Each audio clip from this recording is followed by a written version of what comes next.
Assalamualaikum warahmatullahi wabarakatuh.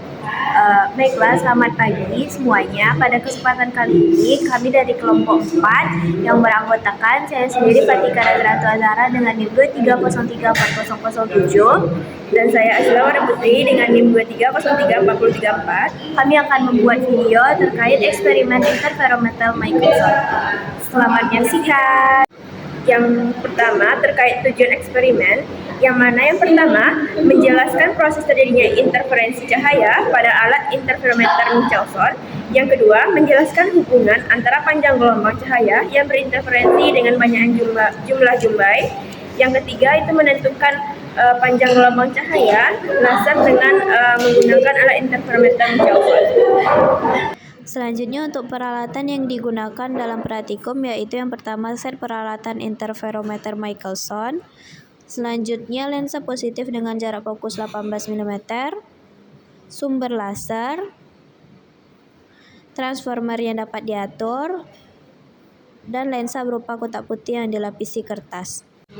Untuk prosedur eksperimen sendiri, yang pertama itu pastikan sumber laser dengan set alat interferometer Michelson berada dengan jarak sekitar 15 cm. Kemudian pastikan sumber laser ini terhubung dengan sumber tegangan AC sekitar 220 volt. Sumber laser dengan menekan di belakang.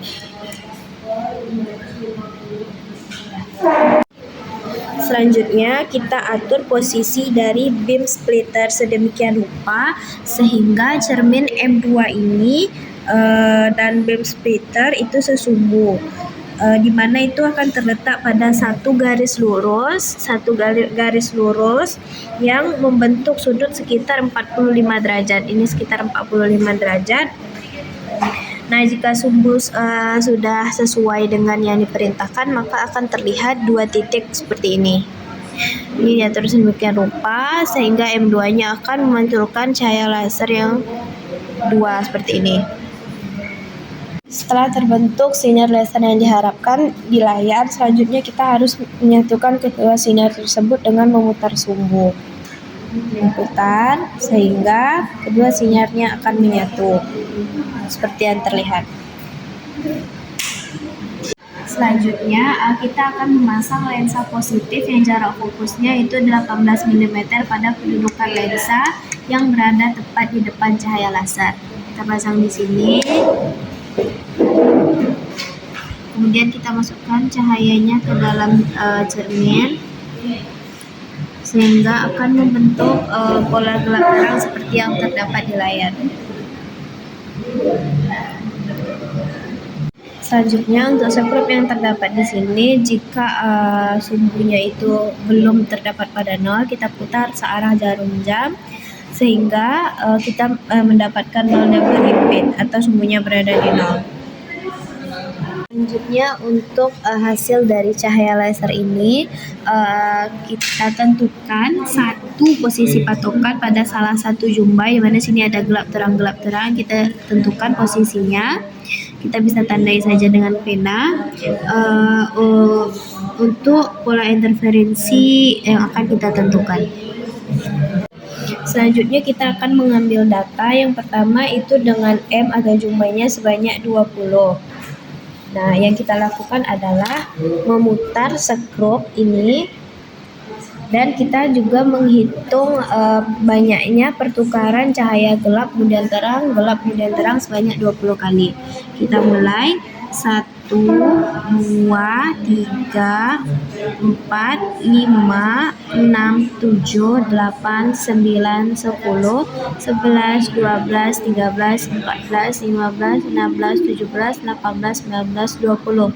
Nah, kemudian kita lihat di sini dia menunjukkan skala atau angka berapa yang berhimpitan. Di sini kita mendapatkan data yaitu 7. Setelah kita mendapatkan sinyal 7 tadi, kemudian kita mencatat pada tabel data yang juga 7 dengan mikrometer. Baik. Kemudian kita lakukan percobaan yaitu sebanyak 10 kali dengan pola kerja yang sama. Kita putar berlawanan arah jarum jam pada sumbu dan menghitung pergantian pola gelap terang pada cahaya laser sebanyak 10 kali, dimana dengan 20 jumbai. Selanjutnya setelah selesai kita mengambil data pada jumbai 20.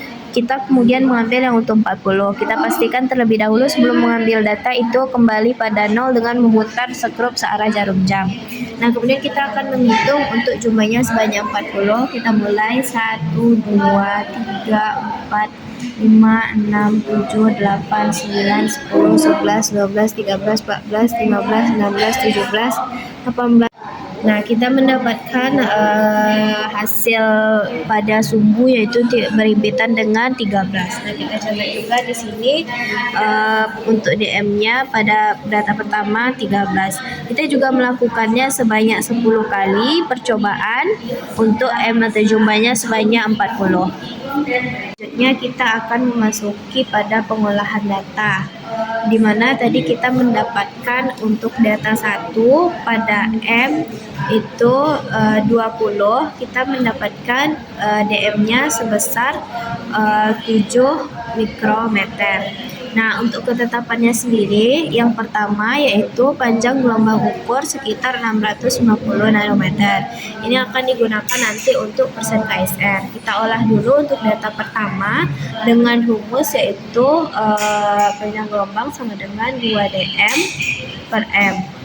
Nah, kita masukkan angkanya 2 dikali 7 mikrometer per 20 sehingga kita akan mendapatkan hasil 0,7 mikrometer. Selanjutnya dari 0,7 mikrometer kita akan mengubahnya menjadi nanometer, di mana di sini dikali 1000 sehingga mendapatkan hasil 700 nanometer. Nah, untuk yang terakhir yaitu persen KSR-nya, di mana kita rumusnya itu panjang gelombang hitung dikurang panjang gelombang ukur per panjang gelombang hitung dikali 100%. Untuk panjang gelombang ukurnya tadi sudah dikatakan 650 nanometer. Langsung kita masukkan saja, di mana untuk gelombang hitungnya yaitu 700 nanometer dikurang 650 nanometer per 700 nanometer dikali 100%. Sehingga kita akan mendapatkan persen KSR sekitar 7,1%. Selanjutnya kita akan mengolah data pertama pada M yaitu 40, di mana kita mendapatkan DM-nya yaitu 13 mikrometer dengan ketetapan panjang gelombang ukur yaitu 650 nanometer, sama seperti rumus sebelumnya dengan rumus 2D panjang gelombang 2 dm per m, di mana kita memasukkan angkanya 2 dikali 13 mikrometer per 40 sehingga kita akan mendapatkan hasil 0,65 mikrometer. Nah, kita akan mengubahnya kembali ke nanometer dengan dikalikan 1000.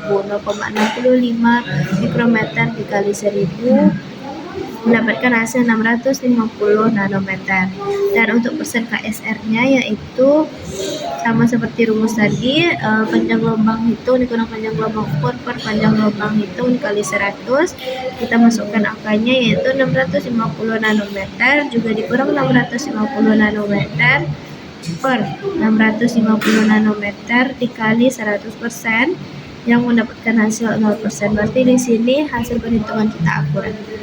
Baiklah, selanjutnya terakhir yaitu terkait kesimpulan terkait praktikum ini. Yang pertama itu kami menarik kesimpulan bahwa interferometer Michelson ini menghasilkan pola interferensi karena dua berkas cahaya koheren itu kemudian dipisahkan, dipantulkan oleh dua cermin lalu digabungkan kembali sehingga muncul jumbai terang gelap akibat perbedaan lintasan optik.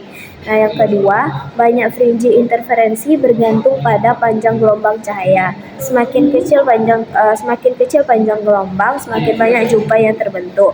Nah, untuk pergeseran cermin yang sama. Nah, untuk panjang gelombang cahaya laser menggunakan interferometer Michelson itu beragam, mulai untuk yang M sama dengan 20 itu kisaran panjang gelombangnya itu 700 nanometer hingga 650 nanometer yang kami dapatkan pada percobaan. Dan untuk M yang sama dengan 40 itu sekitar 650 sampai 625 sampai dengan 650 nanometer yang kami dapatkan. Sekian video kami terkait eksperimen interferometer Michelson. Terima kasih sudah menyaksikan. Bye-bye.